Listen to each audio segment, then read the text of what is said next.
అందరికీ నమస్కారం అండి. ఇవాళ దుర్గమ్మ వారి దర్శనానికి వచ్చాను. ప్రతి సంవత్సరం వస్తాను. ఈ సంవత్సరం కూడా వచ్చాను. ఈ సంవత్సరంలో ఒక ప్రత్యేకత ఉంది. ఆ దుర్గమ్మ తల్లి లాస్ట్ ఇయర్ నా మీద మీరందరూ వేసిన నీలాపు నిందల్ని తుడిచిపెట్టింది.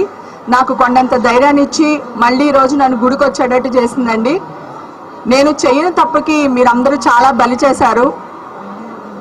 దాని నుంచి బయటపడ్డ నా వల్ల కాలేదండి. అసలు ప్రతి క్షణం దుర్గమ్మ తల్లి నేనున్నాను, నువ్వు ధైర్యంగా ముందుకెళ్ళు, నేను ఉన్నాను అని చెప్పి నన్ను బతికిచ్చింది.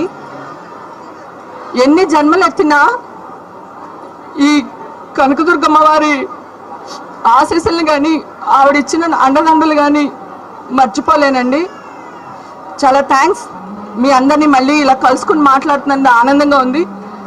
ప్లీజ్ దయచేసి మీరు ఏదైనా న్యూస్ వేసేటప్పుడు నిజాలు తెలుసుకుని వేయండి.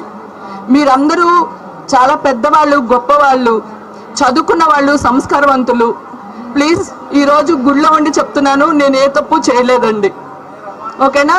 Thank you sir, thank you. అమ్మవారిన శత్రు బాధ నశించాలని కోరుకున్నానండి. శత్రువుల నుంచి నన్ను కాపాడమని కోరుకున్నాను. ఓకే, థ్యాంక్ యూ అండి, థ్యాంక్ యూ. మిత్రులు ఉన్నట్టే శత్రువులు కూడా ఉంటారు కదా సార్. మీరు నాకు ఎంత మిత్రులో మీరు కూడా అంతే కదా సార్. అందుకని కోరుకున్నాను సార్, శత్రువుల మీద విజయం సాధించాలని కోరుకున్నాను. So thank you so much అండి. ప్లీజ్ దయచేసి అందరూ నన్ను అర్థం చేసుకోవాలని కోరుకుంటున్నాను.